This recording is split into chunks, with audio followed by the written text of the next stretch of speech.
आज के कार्यक्रम के अध्यक्ष आदरणीय केशव पांडे जी, संयोजक श्री ऋषिकेश वशिष्ठ जी और आप सभी सम्माननीय शिक्षकगण, जो विषय है कि कैसे शिक्षा से हम देश का निर्माण, मनुष्य का निर्माण, स्वयं का निर्माण कैसे कर सकते हैं और शिक्षक की क्या भूमिका हो सकती है। आज शिक्षक दिवस पर जब हम ये गौरव पाते हैं कि हमें शिक्षकों से बात करने का अवसर मिलता है, उन शिक्षकों से जो इस देश की पीढ़ियों का निर्माण करते हैं। और जैसा कि अभी संचालन में कहा कि आज के दिन बहुत सारे आयोजन होते हैं जिसमें शिक्षकों का सम्मान किया जाता है, शिक्षकों का वंदन किया जाता है, अभिनंदन किया जाता है। मुझे हमेशा ये लगता है कि शिक्षक का सम्मान सब करते हैं, लेकिन क्या शिक्षक खुद स्वयं को विशिष्ट समझता है? क्या उसे बोध है अपने वैशिष्ट्य का कि वो शिक्षक है? एक इतने बड़े दायित्व से वो युक्त है, इतनी बड़ी उपाधि उसे मिली है जो उसने स्वेच्छा से चुनी हो या अन्य कई कारणों से अंततः वो शिक्षा के क्षेत्र में आ गया, उसके प्रारब्ध ने उसे शिक्षक बना दिया। तो ये कितना महती कार्य उसके हाथ में आ गया है, कितनी बड़ी जिम्मेदारी उसके ऊपर है। क्या इस गौरव की अनुभूति शिक्षक को होती है?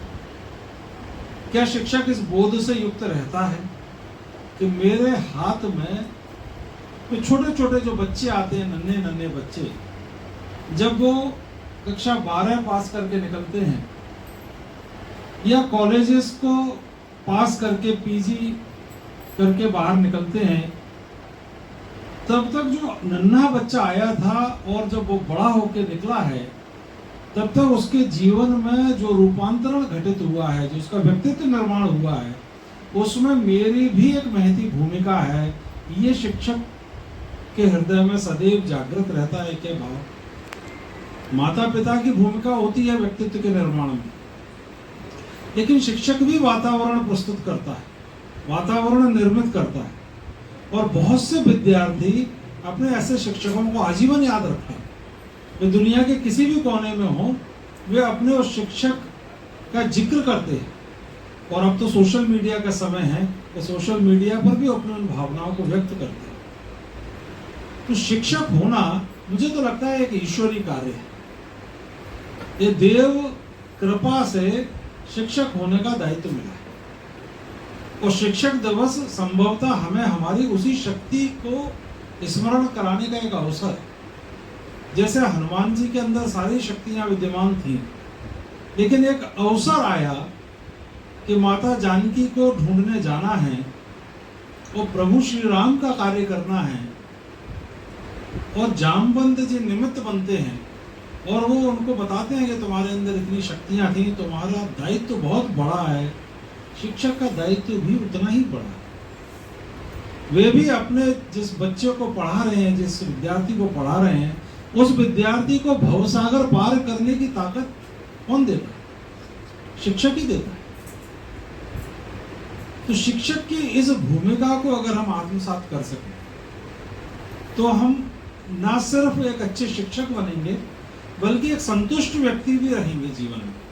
हमें बड़ा आत्म सुख प्राप्त होगा, बहुत संतोष का बोध होगा अगर हमारे बनाए बच्चे अच्छे नागरिक बन जाते हैं। उनके ऐसे विद्यार्थी भी हम आते हैं जिनका बैकग्राउंड अलग किस्म का होता है। उनके अंदर आपको संस्कारों का रोपण करना है।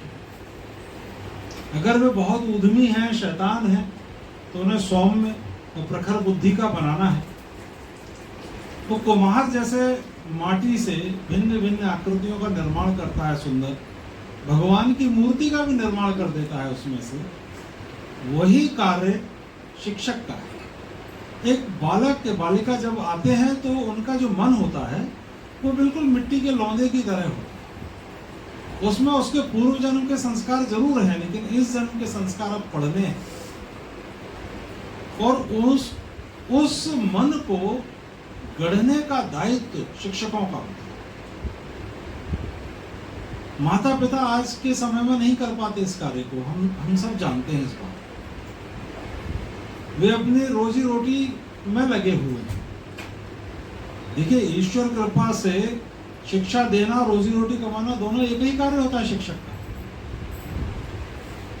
तो ये बड़ा पुण्य का कार्य भी है। अगर हम इसे थोड़ा आध्यात्मिक दृष्टि से देखें तो मुझे लगता है कि एक महात्मा को मोक्ष की प्राप्ति बाद में होगी अगर कोई शिक्षक वास्तव में शिक्षक की तरह अपने जीवन को व्यतीत कर ले और निस्वार्थ भाव से, प्राण प्रण से बच्चे को ये समझ के कि ये ईश्वर ही है मेरे सामने, जैसे विवेकानंद कहते थे, शिव भावे जीव सेवा, या हमारे यहाँ जो ब्रह्म वाक्य तत्वमसि, तुम वही हो, तुम यानी कि ईश्वरी हो। भगवान ने कहा है गीता में कि मनुष्य मेरा ही सनातन अंश है, यानी कि हर व्यक्ति में श्री कृष्ण या परब्रह्म परमेश्वर मौजूद हैं। तो जब मैं, लेकिन मेरे सामने वो बाल रूप में आए तो धीरे धीरे वो बड़े होंगे, तो क्या मैं उनके मन को सुसंस्कारित कर सकता हूँ, गढ़ सकता हूँ? इतना बड़ा मुझे दायित्व मिल गया जो माता यशोदा को मिला, जो माँ कौशल्या को मिला, जो दशरथ जी को मिला, वो दायित्व शिक्षक को मिल रहा है कि वे एक बहुत सुंदर व्यक्तित्व का निर्माण अपने बच्चों में करें। उसके लिए उन्हें बहुत क्रिएटिविटी की आवश्यकता है और क्रिएटिविटी से उनका अपना आंतरिक विकास भी हो। और आजकल इस तरह के बहुत सारे आप लोगों की प्रशिक्षण भी होती हैं, ट्रेनिंग्स भी होती हैं कि किस तरह से बच्चों को अधिक से अधिक अच्छे तरीके से हम कम्युनिकेट कर पाएँ, उनके पर्सनैलिटी को डेवलप कर पाएँ। उसके पूरे प्रोसेस भी, मॉड्यूल्स भी डिज़ाइन किए गए। हम उनको अधिक मनोयोग से अगर करें तो निश्चित ही हम अपना शिक्षक होना, समाज आपको मान देता है, सम्मान देता है, लेकिन आपका मन आपको मान और सम्मान देने लगेगा। आप खुद एक गौरव में, खूब आनंद के बोध में रहेंगे कि मैंने अपने कर्तव्य कर्म को बहुत अच्छे से किया, क्योंकि ये कर्तव्य कर्म है। पूरी श्रीमद् भगवत गीता कर्तव्य कर्म की महिमा का ही गान है।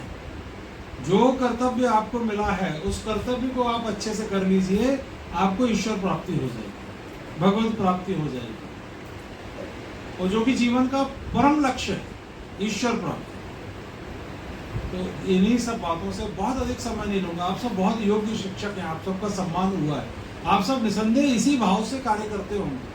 मैंने तो सिर्फ एक बार पुनः स्मरण, क्योंकि आज का दिन उसके निमित्त है, वो आपके सम्मुख रखा है। मैं आप सबके अंदर विद्यमान ईश्वर रूपी शिक्षक को नमन करता हूँ और यही ईश्वर से कामना करता हूँ कि आप अपने इस कर्तव्य को, इस दायित्व को पूरे पूजा के भाव से निर्वहन कर पाएं और आप अपने जीवन को खूब उन्नति करें। बहुत बहुत धन्यवाद। निश्चित रूप से आपके विचारों को आत्मसात करके